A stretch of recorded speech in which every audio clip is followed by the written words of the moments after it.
So figure 7 shows us how interdependently all government departments work. But that figure is entirely predicated on the private sector being able to do the necessary customs checks and declarations. So why wasn't the private sector involved at a much earlier stage? We're now 26 months on from the referendum. Why wasn't it involved at a much earlier stage? Much earlier stage of what?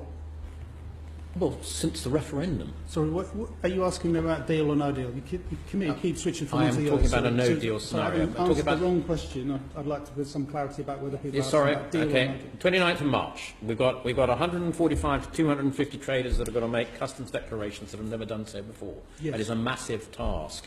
You're only engaging with them in any level of detail now. Correct. Why wasn't that done much sooner? Because this has made the delicate decision that their preferred outcome is to get a deal, and therefore, if you had a full engagement and transparency about what do you need to do in the event of no deal, that wasn't sending the right signal about striving for a deal. And that's the balance that ministers had to strike, and that's the balance ministers struck. Let's be very clear. Is that doable? I mean, are those businesses going to be in a position to make the right declarations by 29th of March? Some will and some won't.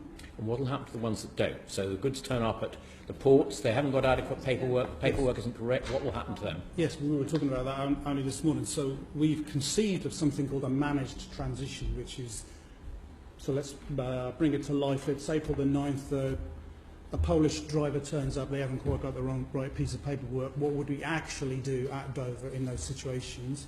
Ministers have been clear about their risk tolerance is, first of all, you let them into the United Kingdom, subject to the checks that Mr. Lincoln would normally carry out on your passport or your other forms of identification.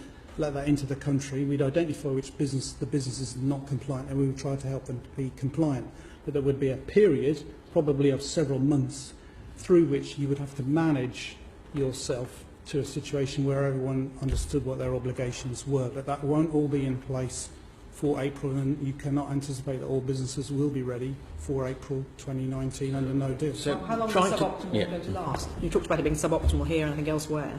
How long is this suboptimal situation going to last? Well, for most of what it is that we're having to deal with, a few months. But the ultimate system that we would like, which is the so-called inventory linking system, which would provide Mr. Lincoln and HMRC with significant amounts of additional data, that could take up to 3 years. So I'm not quite clear on what you're saying. If I'm a small business and I turn up at the port, my paperwork is inadequate, are those goods going to be allowed through, or are they going to be sent back home? Mr. Lincoln? I think if we're talking about imports or exports, I think there are the two things. Exports. So exports will be a matter for whichever country those traders are going to. So it will be a matter for the French authorities, if we're going through from Dover to Calais, as to whether or not they were expected to turn those around. So hence why I think Mr. Thompson and Ms. Wheeler said that one of our biggest issues in terms of risk is the actions of member states in implementing controls. Right. Let's flip the coin. Imports, which we can control. Have we made decisions on how the VAT charging regime is going to work on those imports yet?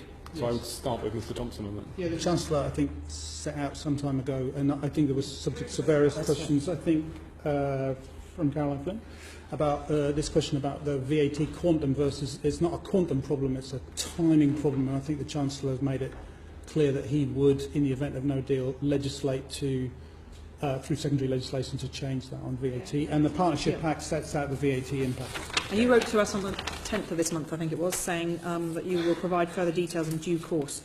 Obviously, it's a political decision ultimately to make the decision, but when do you think that due course will be? Because we're running out of time. When would you like it to be, perhaps, Mr. Thompson? When would you like to know this in order to be able to set up the system to deliver it? Well, I think to give you the same answer that I've given several other select committees, the time to implement an optimal no-deal system has gone. Okay, so you'll be running to catch up. So final question. A few hearings ago, you told us the compliance costs to businesses, small businesses, was going to be 17 billion. You then gave us an update saying you didn't think it was going to be anything like that because two things would balance off each other. Where do you think the compliance cost, where do you think that figure is now? I don't remember the second turn of that handle. Sorry? So I don't remember the second turn of that handle. The administrative cost of 200 million additional customs declarations. No, 17 billion, you said. And plus the tariffs. Yes. But I haven't moved from that position at all.